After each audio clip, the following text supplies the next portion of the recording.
My family life really suffered the initial a few years of the disease. They didn't understand how a person could become so tired all the time, and then the mood swings were very difficult for me and for them. Living with chronic pain affects the physical and emotional state of fibromyalgia patients. Sadness and anger trigger grief reactions, which are different with every person. Sometimes people don't realize that they're grieving, and sometimes they do. But it has to do with a person's individual emotions and feelings. I think the best description would be a strong feeling of sadness if they are tuned into their grief. For sadness for missing what was once and is now no longer, at least in their current experience. Grief reactions are typical, but there are other signs to look out for. Well, you see a number of the classic signs where they slow down and they're unable to do what they used to do. A lot of times the family and the spouse can see irritability, where they're irritated and they may snap at people that are close to them.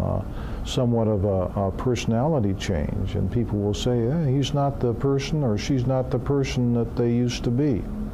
And the loss of one's prior life can bring about depression. It turns into depression primarily because of the feeling of loss and no self-control. The person wants to be able to have, we all want to have some measure of control over our life, and if we don't, because we're frustrated or depressed, we eventually feel the loss. And one of the goals I pursue with people is to learn how to accept their chronic pain, and you don't have to like the pain, but it is a part of your life now, so you'll have to deal with it somehow, some way, one day or the other. You're not going to help yourself by trying to deny something that is not there. Now, it's very difficult because only the person having the pain feels the pain. The rest of us from the outside don't see it and don't feel it. Chronic pain not only takes a toll on patients, but puts a strain on relationships with family and friends. Amy Markowitz grew up in a household where her mother was constantly battling the effects of fibromyalgia. It's almost like she's not a participant in the family. Like she's not with us all the time. She can't go places with us. If we go on vacation and if we go in the RV and we go out to do activities, she kind of stays behind. The illness is so limiting of the patient's ability to function, interferes with their quality of life, and affects the whole family. And oftentimes, chronic patients or patients with chronic pain have difficulty venting, difficulty talking to people. They need somebody who's a good listener and somebody who will be able to allow them to talk about what's troubling them and what's bothering them.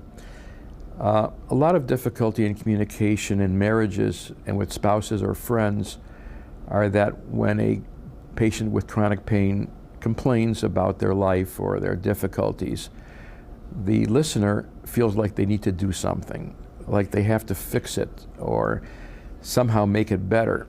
And the sufferer isn't really asking for that. The sufferer is asking for someone just to listen. Be patient and understanding, and it's hard because it's hard not to be selfish and say that I want my mom there all the time, and I have to think about her, you know, not make it about me, like mom doesn't want to be with me, because that's not what it is. Trust and understanding among family and friends is an integral part of the healing process.